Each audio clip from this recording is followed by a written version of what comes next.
Hey, what is up guys, I'm KBHD here, and the day we've been waiting for is finally here. The Samsung Galaxy S8 and S8 Plus are officially revealed. Now I say that a little bit ironically, obviously, because this phone was leaked everywhere, but it's okay, it's good to actually see it in person now and feel it in the hand. So now that everything is officially official, this is everything you need to know about this new phone. First of all, from the very beginning, it was all about that display. The design, the lack of bezels, just the jaw-dropping edge-to-edge nature of that front panel, that's where Samsung went all in with this phone. So the Galaxy S8 is rocking a 5.8-inch 2960 by 1440 OLED display, and the S8 Plus is rocking a 6.2-inch OLED with the same resolution. So that's extremely sharp, and that's an 18.5 by 9 aspect ratio for those counting, so it's a little bit taller even than the 2:1 aspect ratio from the LG G6. So these are huge displays and very tall resolutions, but of course the footprint of these phones, when you compare them to something with a more traditional larger bezel, it's awesome. It fits in the footprint of a phone with a way smaller screen. They're calling it the Infinity display. I'm calling it like the almost bezel-less look. You can call it whatever you want, I really like it. Now, it's not a completely new concept. The Galaxy S7 Edge had the display glass melting over the edges already last year, but for some reason, that phone's edges always felt kind of sharp to me, never really got quite comfortable with it, but the S8's edges here feel much softer. They're much more seamless feeling than before, which no doubt took a lot of careful engineering. And then of course they pushed the display further up to the top and further towards the bottom of the phone by getting rid of the physical buttons and replacing them with software buttons. So okay, finally, Samsung is actually now switching from hardware buttons on the bottoms and the chins of all their phones to the software on-screen buttons. That's great, I love them, but what does that mean we lose by switching? Well, first of all, Samsung's software buttons are not pretty. I mean, maybe it's just me, but I think they're pretty ugly. And they're also out of order. Like the back button should still be on the left, but luckily we can reorder these buttons in the software to switch the order if we want. We can't change the way they look, but there's that. And then you also lose a physical home button which had the fingerprint reader on it on the last phone. So the fingerprint reader now here moves up to the back of the phone and way up by the camera. This one is kind of a stretch, and I actually don't mind, fingerprint readers on the backs of phones. Like on the Pixel XL, for example, when I'm holding my phone in a normal reading position, the fingerprint reader is actually easily reachable, so I don't mind that. It's in the middle of the back. But these stretched out Samsung phones are a little bit taller, so even with my big hands, holding the S8 in a normal position puts the fingerprint reader just a little bit out of reach, so I have to stretch a bit to find it. And then with the S8 Plus, again, when it's way up at the top of the phone like this, if I just hold it normally and I turn the phone over, it's like completely out of place. And if I try to find it blind, there's not really a big indentation to know exactly where it is. So that's definitely something that's going to take some getting used to. Many people, I think, will need to use two hands with this. In fact, in the official Samsung commercial, the dude does it with two hands. So that fingerprint reader placement is a little odd, but I think everything else about this hardware, Samsung pretty much hit it out the park. This finally feels like a 2017 or even 2020 futuristic smartphone design in the seamless, beautiful type of way that we dream of, but without sacrificing really any functionality or features. It's still thin and pretty lightweight phone. It still has USB Type-C at the bottom with fast charging. It still has a headphone jack.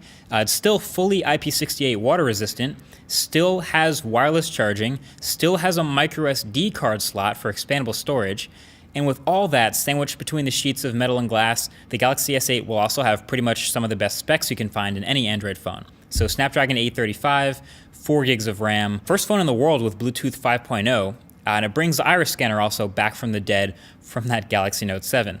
My only question mark here is the battery. The only difference between the S8 and the S8 Plus is not any features, it's just the physical size. So the displays are different and the battery sizes are different. It's 3,000 milliamp hours on the Galaxy S8 and 3,500 milliamp hours on the S8 Plus. And a 3,000 milliamp hour battery can seem decent, maybe a little bit small, but the number one draw of battery on a phone is the display.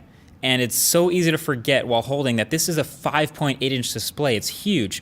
So a 3,000 milliamp hour battery on a 5.8-inch display not really too sure if that's going to hold up. And then same thing with the bigger one. The S8 Plus is a 3500 milliamp hour battery, which seems pretty decent sized, but it's a 6.2 inch display. Not a lot of 6.2 inch display phones out there, and it's also a super high res, super bright display. I mean, that's going to be a big draw. That's definitely something we're going to be testing for the full review. Now, the cameras on the back of this phone, as far as I can tell, are the same as the Galaxy S7 from last year. So 12 megapixel camera, f1.7 aperture, optical image stabilization, the whole deal. It's high end, and that's not a bad thing at all. That was a really good camera, but obviously that's not exactly pushing the limits here. It's just a pretty safe bet that will do you just fine. And then of course there's the software.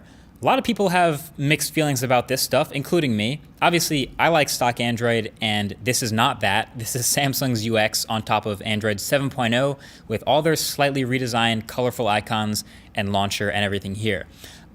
It feels fine with the hardware. They have a new set of wallpapers to look pretty great on this display, and the home screen icons and widgets are a little tweaked, but overall it's nothing drastically different from before. There are some neat tricks up its sleeve, like there's this button that shows up when you're watching YouTube videos full screen that basically lets you do what the iPad does and punch in a little bit to fill the display. If you really hate the black bars on the side, your call. Obviously, you can still rearrange the software buttons at the bottom, like I said. I'm sure we'll find even more stuff when we get to playing with this phone even more. But the biggest new software feature of the Galaxy S8 is actually its personal assistant called Bixby. And to me, it's a little bit confusing just the way it exists on the phone, at least to users, I think. So Bixby does all the same things that Google Assistant does, but by Samsung instead of by Google. So it'll show you a bunch of cards in an order that's relevant to you, so it tries to show you information that it thinks is important before you need it. It's really similar to Google Now and what Google does with the cards. You can access it by swiping over from your home screen, just like Google, and Bixby even has its own freaking button on the side of the phone. Look, power button on one side, then volume rocker and Bixby button on the other side. That's a big commitment. Now, to be fair, there were a bunch of other like image recognition and context recognition things that they claimed Bixby could do, but they couldn't show us any of these things. That's going to be launching with the phone. But the funny thing is, this is still an Android phone. It's still Android 7.0, which means it still also has Google Assistant on the phone. If you long press the home button, sure enough, you get Google Assistant popping right up. So it's weird. I got this S-Voice rebooted type of vibe with those two things doing the same thing existing next to each other on the phone. It's kind of a weird thing. Obviously, we all know how S-Voice went down, and I really hope that this isn't as bad as S-Voice. We'll give it the benefit of the doubt. We'll see when it launches. But until then, that's just kind of a cross your fingers and hope type of thing. So overall, as a package, the Galaxy S8 is pretty impressive. Promising, I might even say. To me, it looks like Samsung really picked their battles with this one. There's certain areas where they clearly really wanted to go all out and push the boundaries. The design, the display, and it shows, and that's on the outside of the phone. But other areas where they're definitely not pushing forward too hard are also pretty obvious. The camera, the battery. But as an entire phone, I'm pretty optimistic for the Galaxy S8. So there you have it. That's everything that you need to know with this new flagship. It's coming out on April 21st. That's when you can be able to get it. Feel free to share this video with anyone who you think might be interested in this bomb new flagship. Well, actually, probably, hopefully not bomb. I mean, it might be the bomb, but like not the bomb in that way. You know what I mean? I think you know what I mean. Thanks for watching. Expect a full review of this phone, obviously. Talk to you guys in the next one. Peace.